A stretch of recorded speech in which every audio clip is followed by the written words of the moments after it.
Good Friday morning, guys. My name is Jerry Miller, and thank you kindly for joining us on Real Talk with Keith Smith, a show presented by Yes Realty Partners, a boutique agency who's proven to be on the cutting edge of this profession we call real estate in a number of ways. Yes Realty Partners online at yesrealtypartners.com. One of the principals of the brokerage, Keith Smith, is the star of today's program, Real Talk with Keith Smith, and his flagship website, realtalkwithkeithsmith.com. Judah Wickhauer behind the camera. A lot to cover on the program. Professionalism in the profession we call real estate.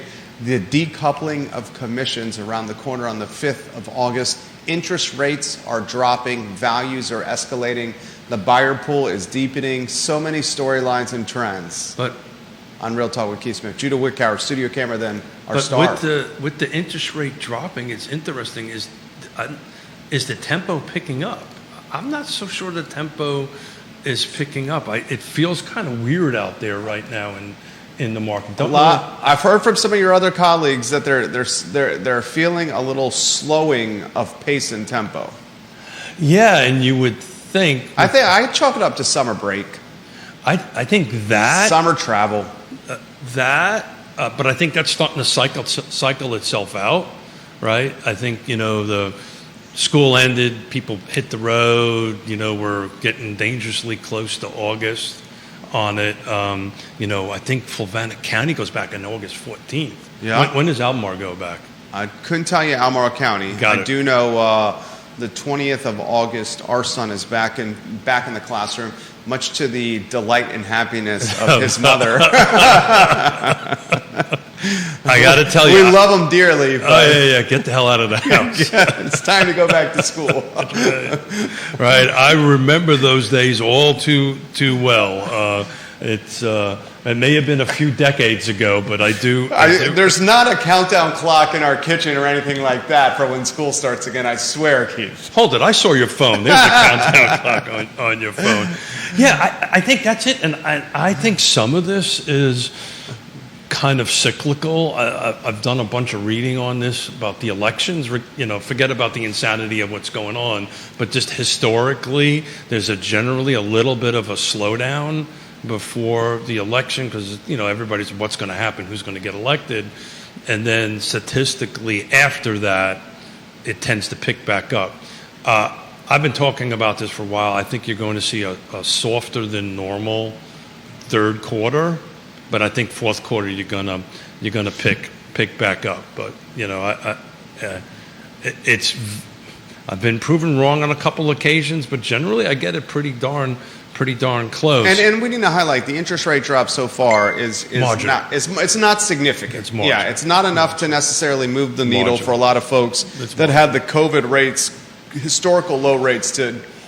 Yeah, but we're knock for mica or wood or whatever we want to do.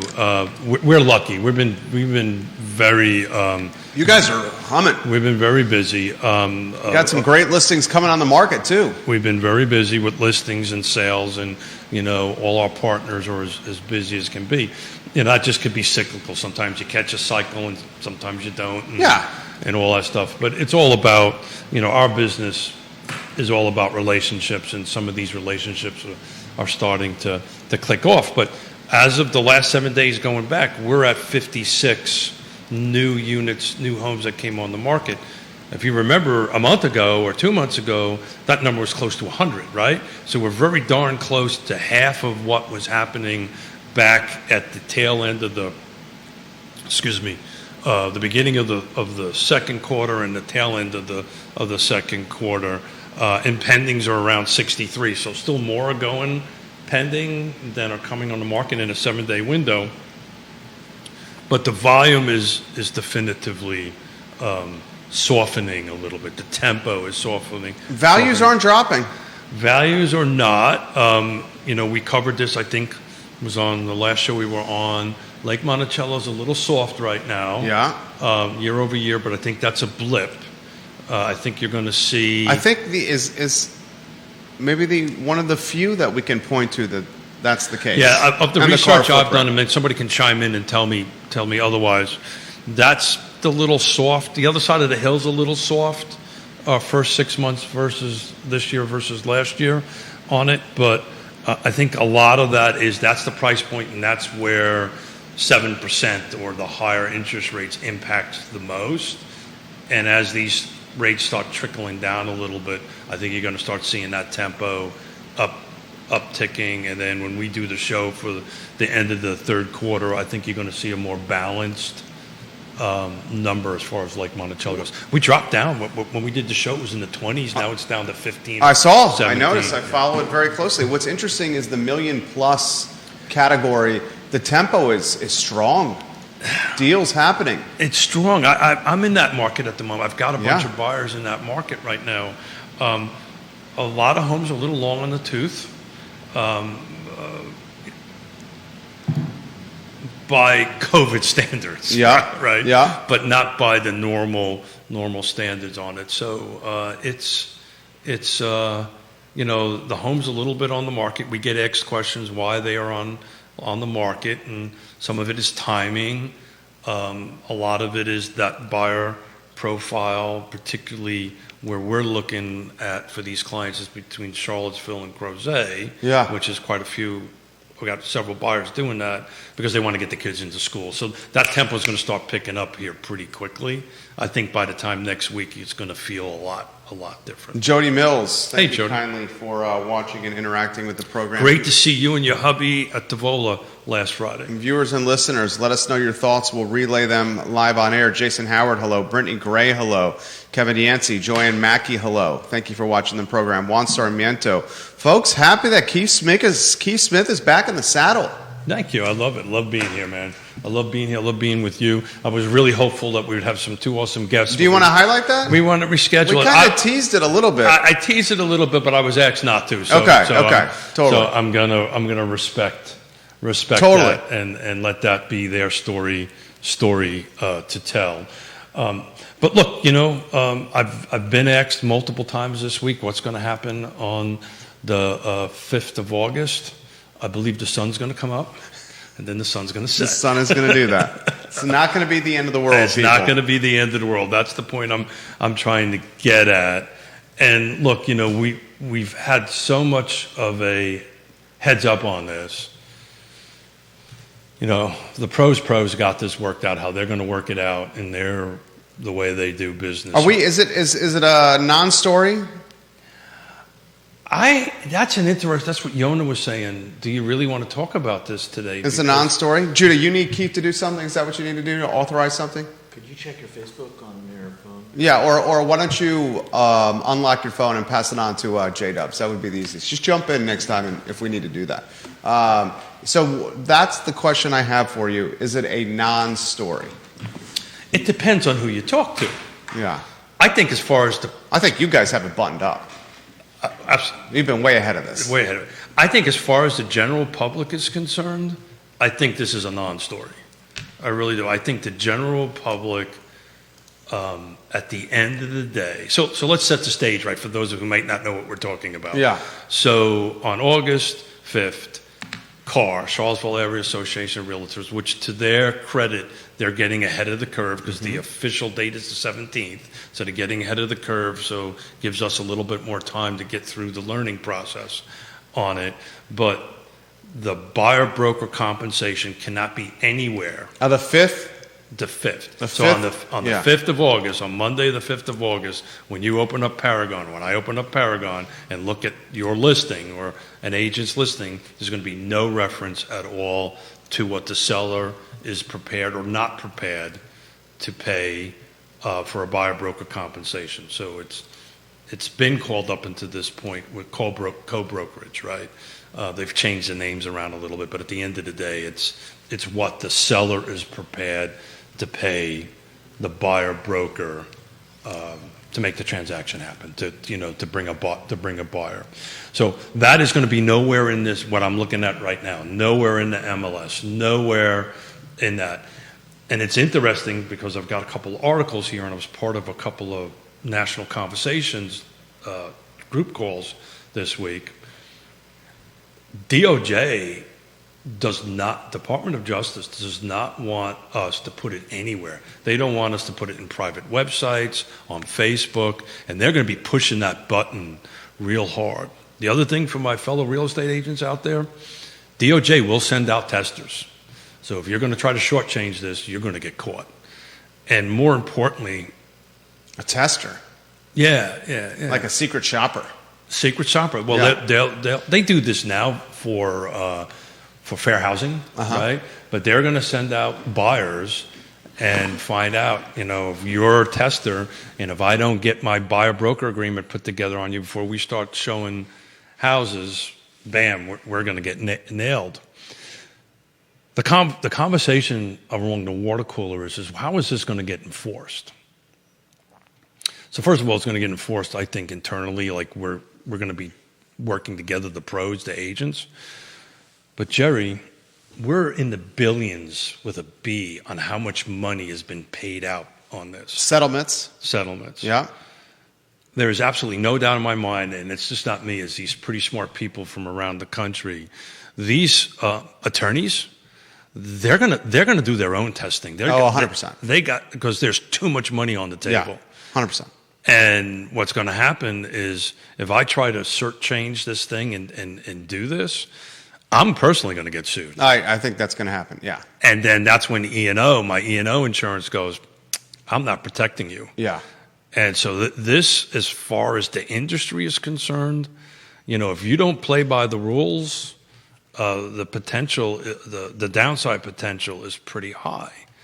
But look, this is when the pros show up, and I'll kind of stop at this, and then we'll just move on to a different topic. This is when the pros show up. What'll happen on Monday, if I want to show your listing, I got to pick up the phone and call you and say, Jerry, what is your seller offering? And then we'll have a conversation. We'll get through this because we're professionals. We'll make sure the documentation is right, my buyer broker's right, my listing agreements are right, my contracts are right, and we will move through. As far as the non-story goes, all I think buyers and sellers want to do, buyers want to get a home and be represented and not get taken advantage of.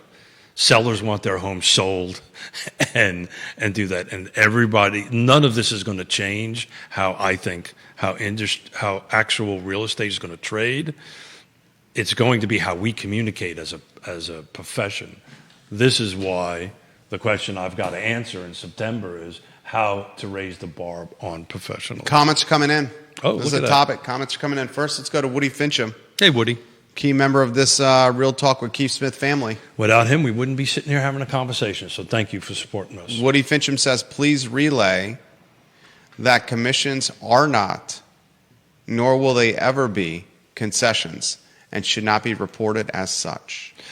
Yeah, so he's speaking about that from he can clarify this, but I think he's speaking about this from an appraiser's perspective on it. Yeah, but it's, we're going to get through this. The attorneys, the closing agents are on top of it. The firms hopefully have had all their coaching and training done. We've had enough run up to it. I'm sure there's going to be some hiccups in it. But the simple answer is, Jerry, on August 5th, I got to pick up the phone and call you.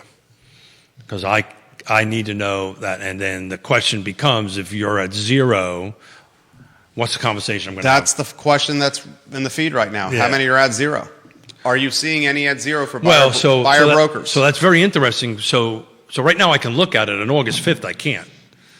Right? So at the moment, I'd have to take a look at it real quickly, which I can do. Just back. But I follow it closely. Very few zeros. Very few zeros. I'm looking at the 7 that came on. There's 2. The 56 that came on. Hold on a second. I will be able to tell you that because I have this set up with. Yeah, there's none at zero. There's none at zero of the what came on in the last seven days, right? There's a 1, right? There's 1.5 and 2. So the big question is, right? If it's 0, how do I handle this as a buyer broker agreement, right? Buyer broker. What's where your client's going to come in? Well, look, I tend to oversimplify things. It's pretty simple. I'm not making that phone call to get information from the seller's agent, or we're not going into that until we have our buyer broker agreement done. And our buyer broker agreement is very clear. It tells me what my job is, what I'm doing for you, right, and how my compensation gets broken down. Simple. Everybody should have been doing it. That's been part of the problem, that it was not done up until now. So I'm going to talk to Jerry, and I'm going to go, Jerry, okay, you want to go see Judah's house, right? I called the agent. It's at 0. So, Jerry, this is your decision to make, right? My agency, I'm going to show you the house one way or the other, but this is your decision to make. And understand this, if we go in there and you want to buy this and all this great stuff and they're at 0, either I've got to negotiate that in there, which we can do, or at the closing table, you're going to pay my fee because that's what we agreed to in the buyer broker agreement. Jerry, are you good with open to going and looking at that house? Yes, I'm good. Okay, great, then we're good. If the answer is no, then I say, okay, so, what would you like to do, Jerry? Would you like to go see the house or would you not? But understand that if you love it, if you love it, want to buy it, and you want to buy it, you owe me this. You owe me this. Yeah. I'm oversimplifying it. Yeah. And it's interesting, Yonna and I are having a debate about this, this is really more pressure on the seller side and the listing side than the buying side, because it's going to be pretty clear and outlined. The question becomes, from the seller's side, do I offer compensation or not? Right? Do I offer a buyer broker or not? And that's a tougher conversation to have with the seller, to understand that, hey, the reality could be the scenario I just outlined. I would say you are shortchanging your listing without offering that. Somebody once told me this, a really smart guy. You don't step over dollars to pick up nickels. I thought you said pennies, but okay, Yeah. nickels. Inflation, right? I mean, we could say, how about this? No, inflation. You don't Inflation, step over hundreds of thousands of dollars to pick up $5,000-$6,000. Yeah, you're 100% right. And we do our jobs, and we earn, what we do. So, that's been a question asked a lot. There's a lot of agents out there that are, concerned about, what do I do? And of course, talk to your broker, right? Because everything funnels through your broker. But, how is the more litigious real estate ecosystem impacting brokerage leaders and how or who they align with? So it's really interesting. Though I'm going to interpret what you said. What you're going to start seeing a lot more of in the next, it's already started, but I think in the next 12 to 24 months, and probably staying within the 12-month period, you're going to see a lot of what they call M&As, mergers and acquisitions.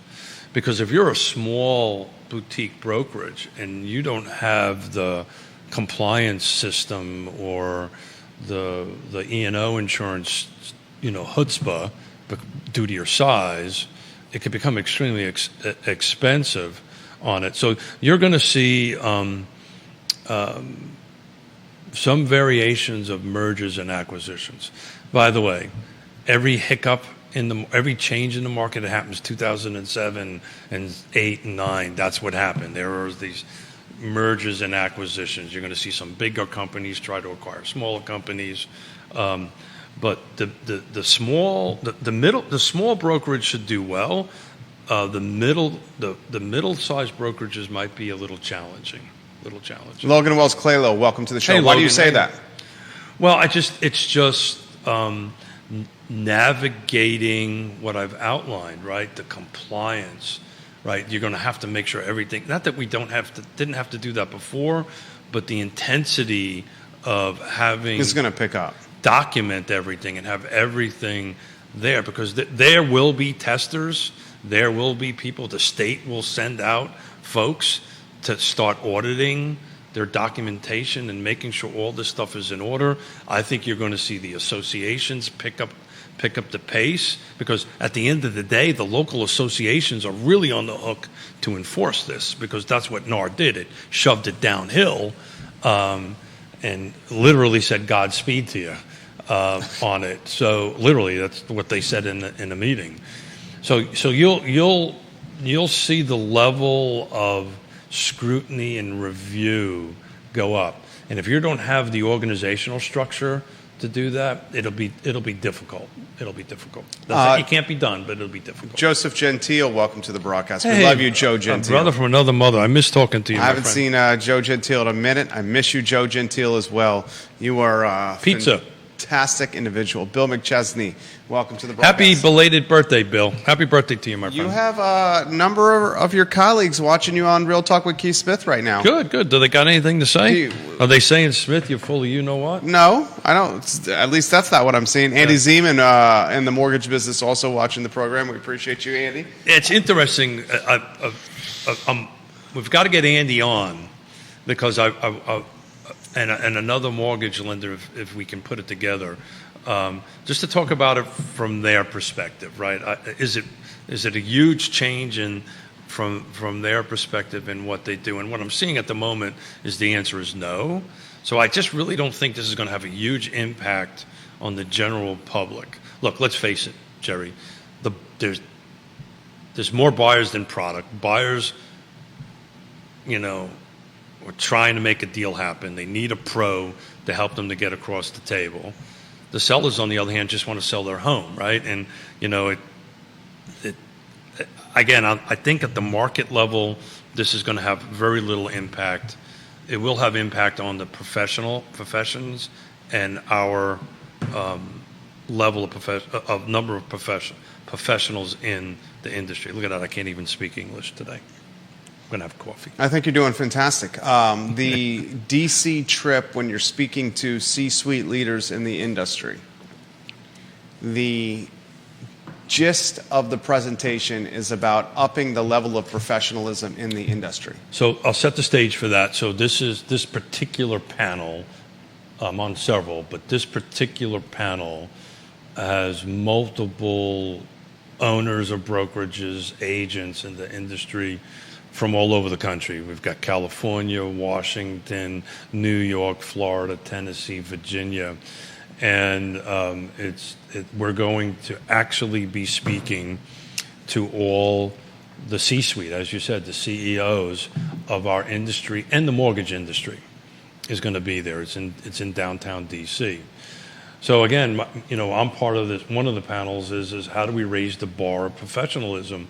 And I think that's an important topic from my perspective to talk about. And I wanted to throw this out to the folks watching and viewing on it to give me feedback, right? I've already got some awesome feedback back from, some rock stars in our industry, local industry on what it is. And it seems that, and most of them wanted to remain anonymous. Lucky Smith, I'm the one that gets out here. Because you're good at it. I love doing it. Yeah. But Ricardo Cruz Duran and Tom Powell, we love you. Hey, love you guys. So I think the half a dozen, 8 feedback I got at this point is that we need to hold each other accountable as an industry. You guys are doing that. That certainly has picked up. I think that has picked up 100%. I think this lawsuit and what's happening at this point, the level of professionalism is being risen on its own. But there was a specific topic that I was asked in a conference call yesterday.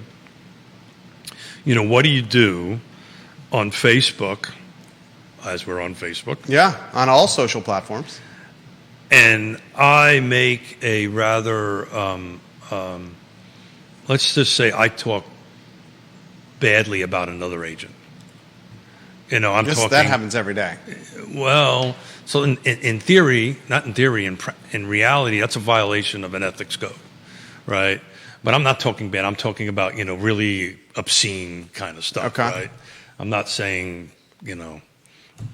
whatever it is, but what it raises to a level of, pretty nasty stuff.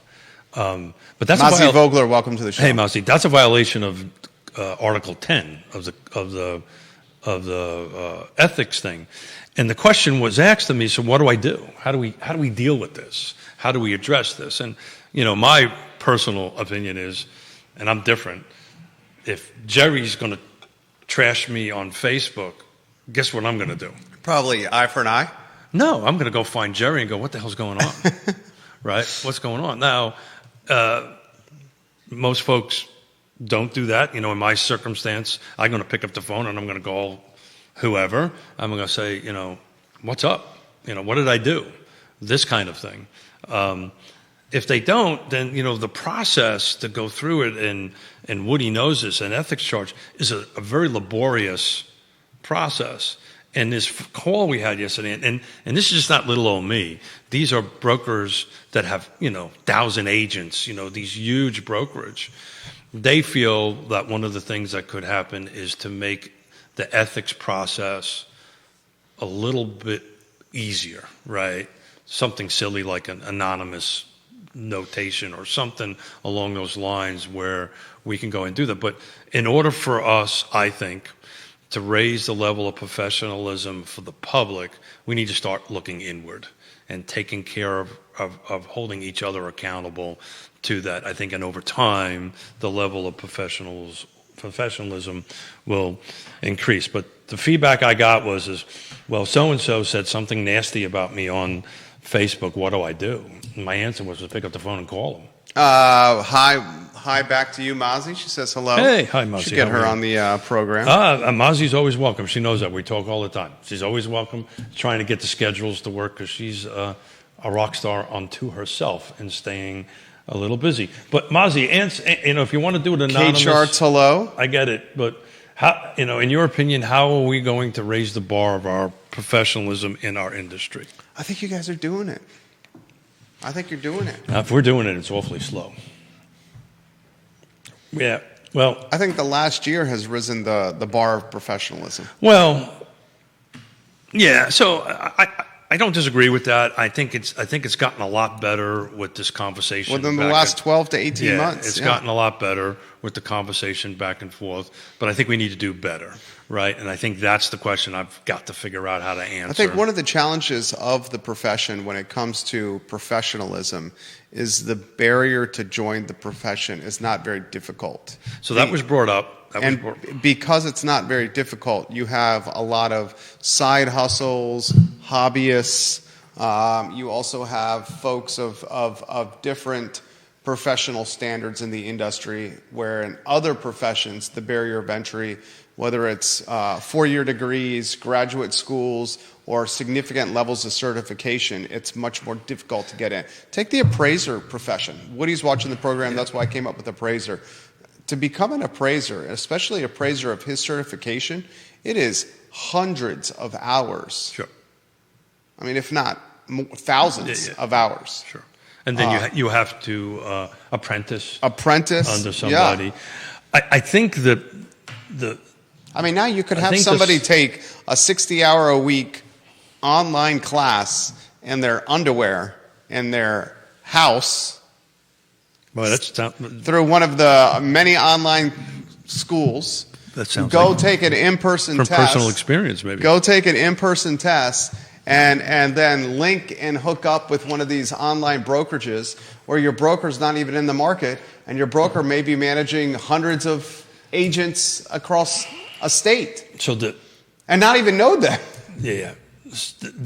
Well, that really does happen. Yeah, I know that happens, and it happens on a regular basis, and it's a model that's out there. But by state code, right, you have to hang your license, as you well know, with somebody, with a broker, right? Yeah. And the broker is ultimately responsible for your actions or lack thereof, right? So everything runs through the brokerage, regardless of the different models and all that kind of great stuff. So and I may be wrong, but once the appraiser is turned loose, there are some association and some oversight in it. But in theory, the broker is supposed to have oversight over all the transactions. And generally, there's a supervising broker, right? And you've got to have an office, and there's a whole process through that end of it. But to your point, it came up in this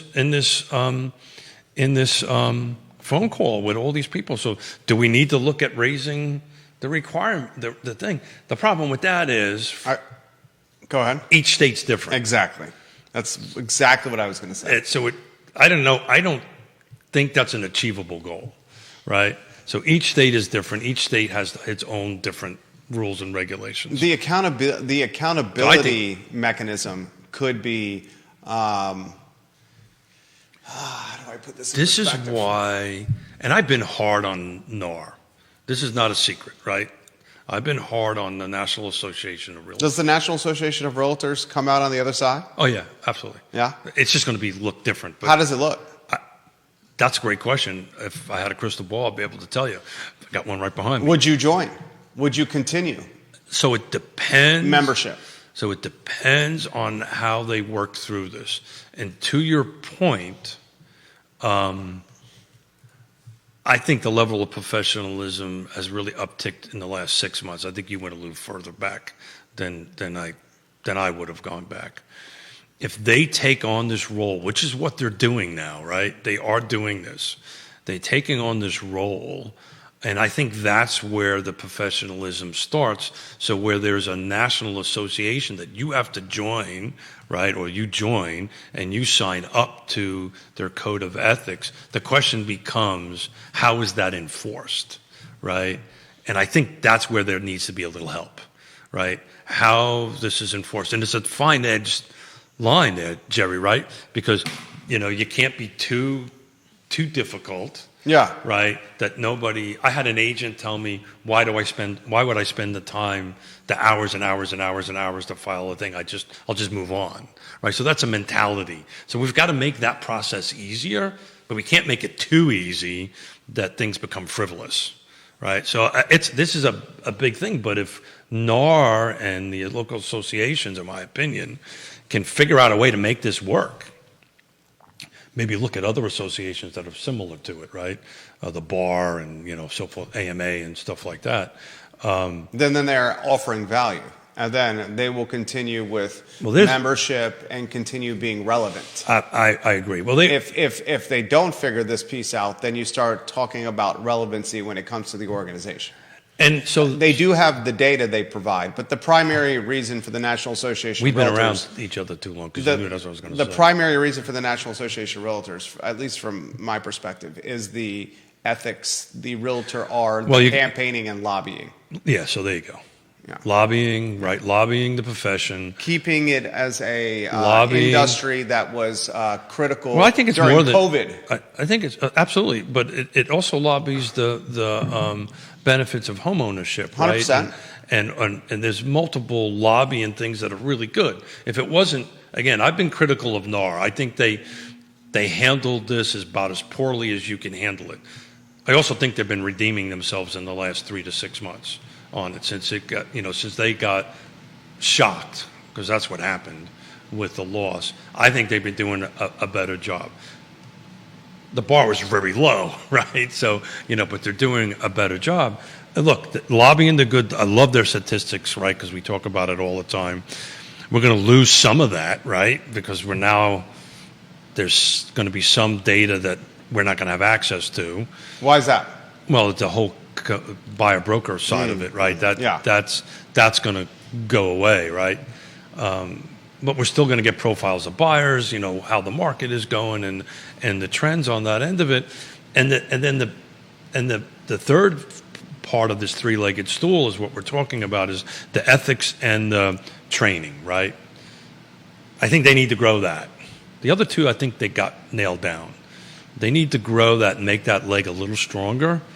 I definitively have some ideas, but... How about the state association? Well, they're all tied together, right? So, Gary Palmer, we love when you watch the show. It all works downhill or uphill, depending on how you're looking at it, right? It goes up and it goes down, but... And the way it's structured, for instance, the enforcement of this is going to land on CAR. And it's going to land on the Richmond Association. It's going to land on whatever other associations they have out there around the country to actually enforce this. So they're going to have to be more robust in their enforcement part of what they do. Well, part of the But I shout out the car, by the way, and back on this NAR thing, they are starting to put together these classes, and there's one on Monday, right, that they're doing real, about next steps and so forth and so on. So I've been, again, pretty critical across the board, but they have been stepping up to the plate, in my opinion, in the last couple of months. part of the accountability with CAR could be making the process of holding those accountable a little more, as you said. Did you use the word seamless? Streamlined, less bureaucratic. Yeah. So again, I'm just going back to this conversation I had, and We've heard this from others. And well, the one I had yesterday, right, and prep for this thing in September, and I was the little guy on the totem pole, right? Everybody else was much larger as far as organization and number of people and so forth and so on, and they kept on landing on the question of, well, why is it so complicated? Does it have to be that? And I mean, Jerry, it's a tantamount to a trial. It goes that way. Now, I get that. If you accuse me of something, I want to be able to, address my accuser, right? But there should be some sort of way that this can be done at a lower level. Now, the answer that I'm getting back is broker to broker, agent to agent. And what I'm talking about is when it gets beyond that. For the most part, if I pick up the phone and say, hey, Jerry, you really shouldn't be doing this, or here's a coachable moment, or here's a teachable moment, Jerry's a pro, and Jerry's going to go, oh, darn it, you're right, I apologize. Or Jerry's going to say, no, you're an idiot, you don't know what you're talking about. I would never do that. Yes, you've done that Never before. do that. You've done that before, not on air, but you've done that before. Or he's not going to respond, he's not going to choose to engage, he's not going to try to make this industry better. So what's the next step, coach? Right? And there has to be some sort of middle step that doesn't go full-blown out. Because here's the reality of it. Agents are afraid of being blackballed. And I'm reciting what was talked about yesterday. Going to get blackballed? I'm not going to drop a dime on Jerry because I might have to do a deal with Jerry later on down the line, so forth and so on. So there has to be some sort of middle ground. And I think if we focus on that, we will continue this trend of increasing the level of professionalism. Can we talk about any of the local storylines that have hit the news cycle? Sure, go ahead. Did you? Sounds like we're done with real estate. Do we want to talk the mobile home park? I don't know what's to talk about. That there's an entity that put an offer on it. The Habitat's trying to raise money, which is not going anywhere. Right? They've got the signatures they needed, right? Because there's a state law actually the way this is set up, right? So they're going to get the signatures from that, so they can go and pursue it. I know they're not going to raise the money. They're not going to be able to compete the bid. And then whoever put the bid in is going to fulfill the contract and start moving forward. So you think it's a done story? Unless Habitat, the Land Trust, and all these can come up with a 7, 8 million, or 7, they have to match it. They have to beat it because there's a penalty clause. Yeah. So it's to $1 get out of the first one. So it's $1. Well, we don't know what the penalty clause is. Yeah, but do you think these nonprofits are going to raise $7 to $10 million? They're asking the city for a bridge loan. Yeah. I would be very surprised if they come up with that. Maybe I am wrong, and I've been wrong before, but I would be very surprised that has happened in the past. It has happened. It's not a common occurrence. It has happened in the past, but that's a big nut to crack. And then there's more money to come, right? That's just the acquisition side of it, right? Yeah, it's,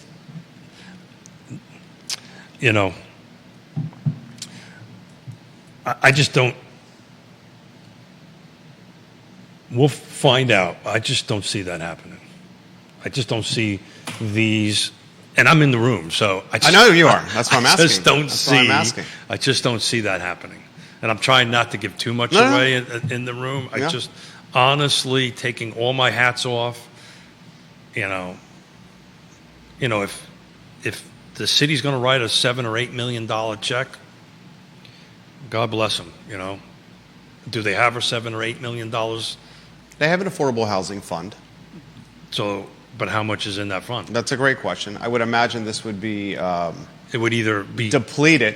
It would either be not enough or depleted. Yeah. And I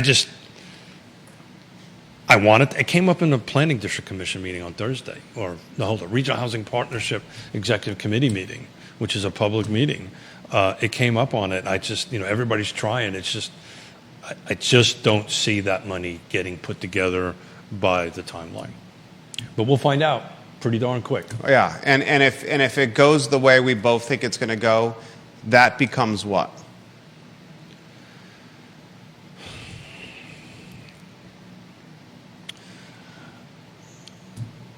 What I want it to become, or what it will become? What it will become. Again, once we determine the who, that'll tell us the what. So at the moment, we're guessing who the who is. Mm-hmm. You have a pretty good guess. I have a pretty good guess. Yeah. I think it becomes what the zoning ordinance says it wants to become. New rewrite. And what you're thinking and what you're asking, going to ask next, is what happens to the people that are there? And unfortunately, they're going to get displaced. Yeah. And that is the whole reason why these nonprofits are trying to raise the capital, so they don't get displaced. And again, it may happen. I think if I was a betting man, I'd probably bet it wouldn't happen. But the people that are the entities that are putting it together have a proven track record, right? Habitat, PHA, and all these, they know how to go ahead and get a project like that, develop it, and keep the residents on site. So there's a way to redevelop. We saw it with Southwood. Yeah, Southwood. Yeah. Help me out, Jerry.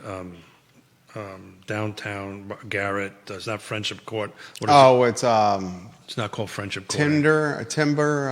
I can't remember the name. Garrett Square, Friendship Court. Yeah. Right. So they have experience there, right? Yeah. They go ahead and move that, and there's going to be because the land trust is part of it. There's going to be some for sale units in that project. Friendship, is that Friendship? I can't remember the name of it. I should know that as the chair of the. I'm looking up right now. The land trust. So these organizations have that. I mean, shout out to Dan Kindlewood. Kindlewood, thank you. Rosenzweig and it was close. Timberwood. You were thinking about a cocktail. I was thinking about the local restaurant. We'll give Sunshine some love. Yeah, Sunshine and Dan and all these guys, they know how to do this, right? The thing is you got to get that 7 to 8 million. Then you got to get the development funds to go ahead and develop it. The first thing is to stop it, which, again, I just don't think they'll get there. And then develop it and go in there. So this would be years down the road from making it happen. So on the city side of it, it would not only be this $7 or $8 million, it'd be more money because there would be more subsidy needed to go. Right. Okay. So and the question is that the best use of the money? Use of that money. Yeah, right. Yeah. And they get to make that decision. Right. I have an opinion, but they get to make that decision. I'd rather have them. With the land trust, which I would say would be more effective. Yeah, well, I think it would be, but I'm jaded and no. The land trust would pay would create return on investment for generations to come. Absolutely, yeah. So it's a no-brainer. Yeah. If I had $7 million, I could do a lot. I mean, how much could you do with that? Well, so just do the math. So if I'm doing, somebody do the math. So if it's costing the city of Charlottesville just a ballpark about $200,000 worth of subsidy, right? Because you got to buy something around. I'm doing simple math. Something around $425, $450, and I can't sell it any more than 225, 250 in that range. So let's call it 200 grand. So somebody takes 7 million divided by 200 grand. What is that, 35? I'm not smart enough to do that. 35? It'd be 35 units. Yeah. That would be permanently affordable.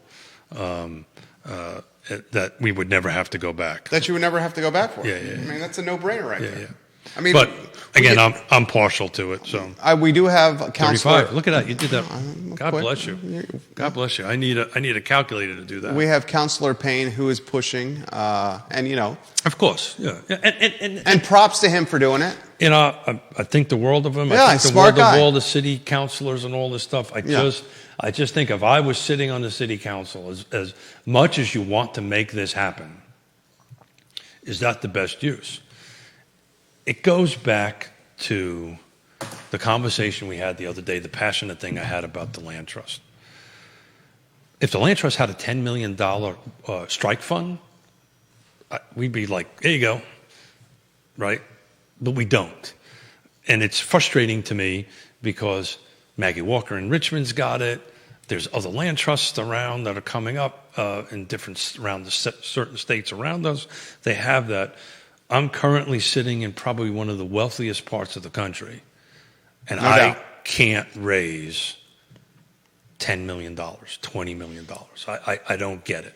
Well, you hit it last time you were on the show. We don't have corporations. Well, it's partly that, and there's also a boatload of nonprofits. Yeah, that's always the case. The donations are spread across many. Yeah, and God bless them, and thank you for. We had Counselor Snook say one time, if you're a nonprofit in this community, try raising the money yourself. So that's what we're doing at the Land Trust. I just had a meeting with your executive director and the executive committee that we're going to stop asking. We're not going to stop. We're going to always ask for money. You're going to find other sources of revenue. But it is time to start looking outside of the local, state, and federal government for funds. And there's people out there. We just need to figure out a way to tell the story better, right, and get in front of them. But we've created the mousetrap. It works. It's just we need to now get funds on it. And we're getting phone calls all the time. Hey, Feifel, Belmont. Hey, I'm willing to sell my house to the land trust so it stays permanently affordable. I just don't have the money to write the check. Well, when you do it in that scenario, you're buying at market. Yeah, absolutely. Okay. We're buying at market. Okay. We're buying at market. That's why I was talking about this 200,000, right? Sure. We're buying at market. I'm selling at that. We retain ownership of the land. Bingo, it becomes permanently affordable. But I got to buy it at market. And now I got to buy it at market cash, no contingencies, quick close. So that's why I need this huge pocket of funds. So we're calling it a strike fund. So we can go in and on open market buy units. The big difference between us and Richmond, by the way, there's a ton of vacant, delinquent, taxed properties. We have zero. Yeah. Zero. Gary Palmer, we appreciate you giving the show props right there. Thank you. Love to hear his thoughts on the fifth. But he's a broker. His operation is a pro. They run a tight ship, and they are rocking and rolling and ready to go. I'm sure of it. Johnny Ornelas, thank you for watching Johnny. the program. Joshua Tracy, hello. Thank you for watching the show. We love when the agents and the folks in the game are watching the program. Do you start that fund in conjunction with the Carr Foundation? Yes, that's what we're doing. We're working with them. But look, I love Dave. I love Dave Greg, Norris, Greg Slater, and I also know because I'm involved with a bunch of nonprofits. They're in their structure phase, right? It takes 1 to 2 years to get it going. They're beyond that now. They're now moving into, I've got an executive director, we have to start raising money, but they're in the same boat, right? And so where I want to go with this is to be more of a partnership with them, that we start seeking, instead of them tapping into Jerry for money and I'm tapping into Jerry for money, we do it collectively, right? We get a better chance of pulling some larger sums of money instead of dividing this pie as the former mayor has indicated. And he does a great job.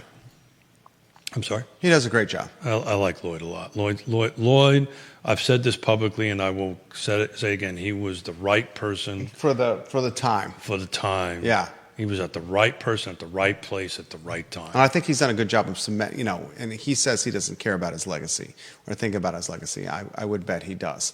And I think he is. Actually, I would take him on his word. I don't think he does, but I may be wrong. But I don't think he does. I think he walked in there to do a job. Most elected officials I know, they're honestly trying to go in there and Do its best. Do the best that they can. Yeah.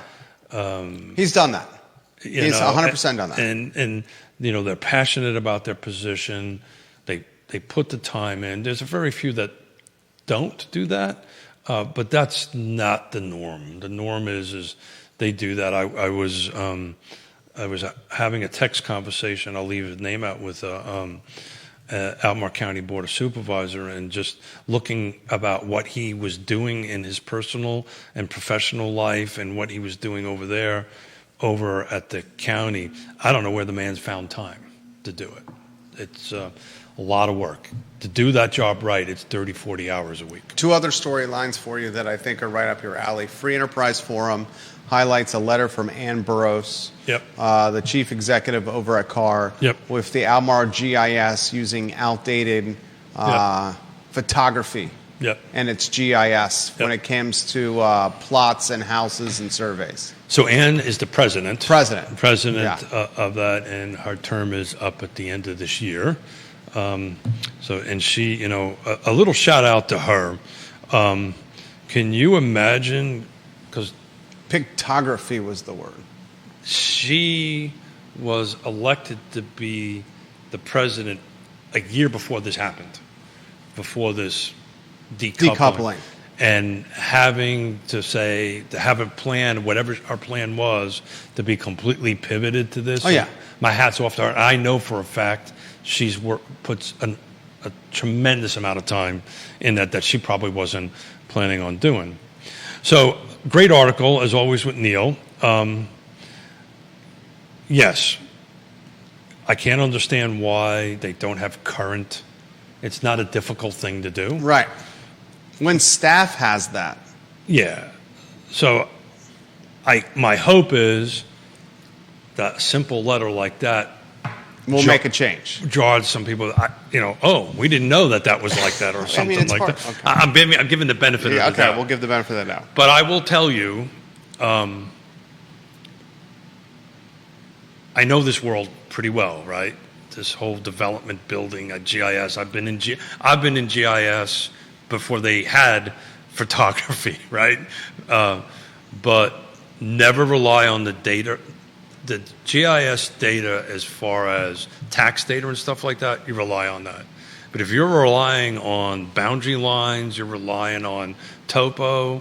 I've done projects where we preliminarily designed off of the topo on GIS and shot it and found out it was 15, 20 feet off. Right? So never go, if it shows you where the lines are, that's not where the lines are more than likely going to be. The topo is probably not right on it, and the only way to really get all that stuff is to hire a surveyor and get an actual physical survey done. So what I don't want people to do is walk away and think that's GIS the Bible. Is gospel. Yeah. It's not. Yeah.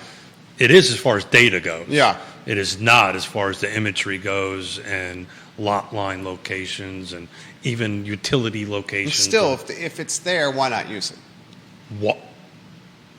That being said, it should be accurate and updated information.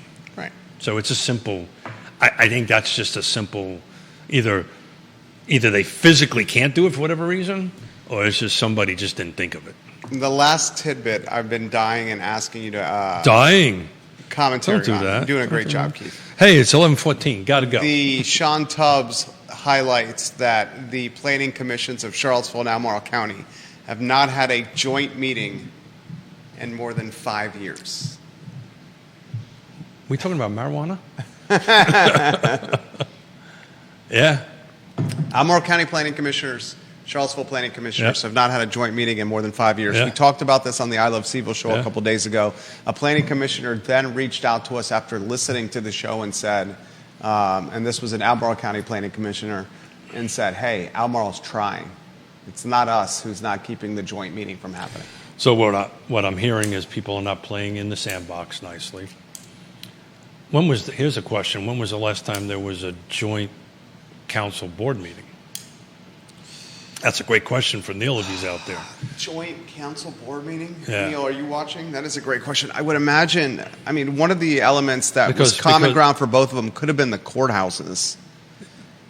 Yeah, so from Albemarle County courthouses in the city of Charlottesville. So from a planning... That's a great question. Yeah. I would say... There's a reason I asked it. Yeah. Because I do see with my perch here at the studio, I do see supervisors in Albemarle County coming into the Mackler building and heading to the offices of a counselor in Charlottesville whose law firm is 30 feet from my studio. Yeah, but they need to follow the no more than 2 elected officials rule, yeah, right? and they do. Absolutely, hands down. But I do see that often. That's right there. Yeah. So my editorial on that word hurt. My editorial on that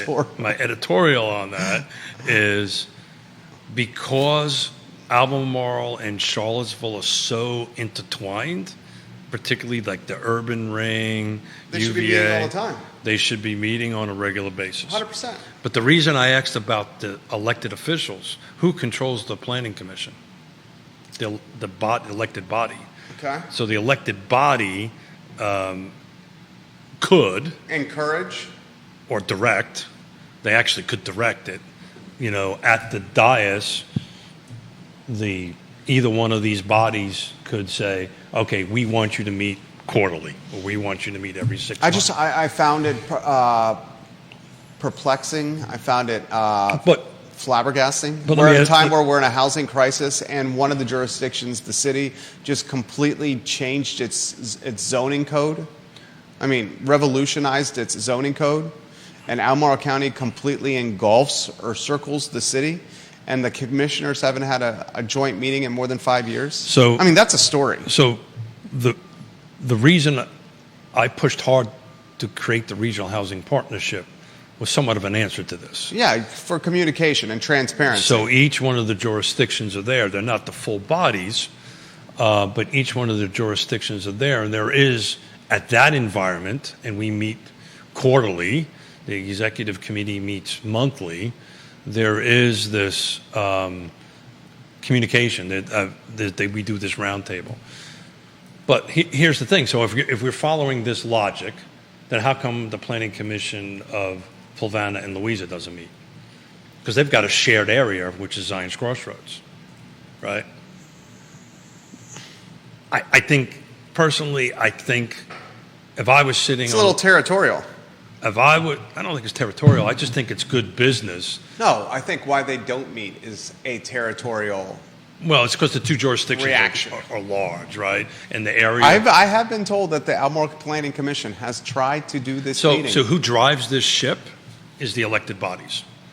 So if the elected body for Albemarle County and elected body of City of Charlottesville, is the reason I actually, when was the last time they met, says, hey guys, we want you to do this on a regular basis, then you do that. And he'll be the pushback. Too much work on staff. We don't have enough staff time. How we're going to do this? What's the agenda going to be? So forth and so on. I come from the perspective, talking more and communicating more is better. Wrapping it back in That's business. to what's going to happen on the 5th. Right. This is all about communication. This is all about how I am going to communicate to my fellow real estate agents and how they're going to communicate with us. I don't really care if it's in the MLS or not. The thing, I'm going to communicate. And if we can't communicate, how are we going to help people? So the level of communication will get better. In my opinion, and I'm not trying to make more work for planning commission members and volunteers and staff and all this stuff. But logically, as tight as the density is, it would make sense, I think, for these folks to meet regularly. Even if it's just every 6 months. Right. Or once a year. I say once a quarter. Yeah. Once a quarter. Yeah, but I know their workloads. That's a lot. That's asking a lot. Once every 90 days? 6 to 12 months. I would start with once a year, right? this is our agenda, this is your agenda, where are we common, how can we help each other, how can we work together on that level. Now, in their defense, planning directors do communicate with one another. So there is communication at the planning director level. That I know for a fact. But as a body, it's got to come from the elected. The electeds are the one that drive the ship. That planning commission works at the pleasure and the will of the elected body. There you go. There's my 2 minutes. There it is, speech. right there. You crushed today. Yeah, look at that, 11:20. You crushed it. I gotta go take a nap. You crushed it. Look, I have fun with you. Yeah, I look. You're very good. I'm not saying this just because, but Yasmina and Yvonne said the other day, will you guys stop your love fest? Dude, you're great. But I love this. I love sitting across from you. I'm passionate about what we do. Yeah, you I love the area. I find that doing I had a whole different show mapped out and planned for a week. you can't help it if guests change. Yeah. Can't. Live programming at its finest. That's what happens. And I find with doing these shows that it makes my knowledge of the area better. Oh, and thank it you. keeps me all the shows, and it keeps me Oh, more. Congratulations on! I think there was a new show. We have a new one and a new one in the mix. Good Another for you. new one in the mix. Congratulations. Things are moving and shaking here. Anyway, we enjoy connecting with the viewership and the listenership. He's one of the principals of Yes Realty Partners. His name is Keith Smith. He's been in the game since 1987. Seen firsthand what Keith and Yonna and Yes Realty Partners can do with helping sell homes and buy homes and getting you guys through the finish line that we call closing and buying and selling real estate. So Yes Realty Partners, a personal endorsement. Thank you. That means a lot to me. And Judah Wickhauer behind the camera. My friend, you're back next week. Yeah.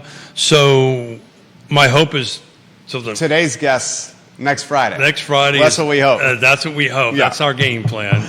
And the thing is on the 2nd, I was going to have this whole thing we did the today. master class. We can class. still do it then if we need. Well, no. If the guest show, that's what we're going to focus on because this is going to be awesome, and I'm excited about showcasing these guys. So we can, at this point, what is in place is in place, and if it's on the 2nd or the 3rd or the 9th, whatever it may be. Whatever it's going to be. Yeah. Have a good day, buddy. You too. Keith and Judah, my name is Jerry. It's Real Talk with Keith Smith online at realtalkwithkeithsmith.com. Click the Partners tab or look at them on the screen. These are the trusted businesses you can count on for anything real estate related. They've been personally vetted by Keith, who again has been in the game since 1987. So long, everybody, and thank you kindly for joining us.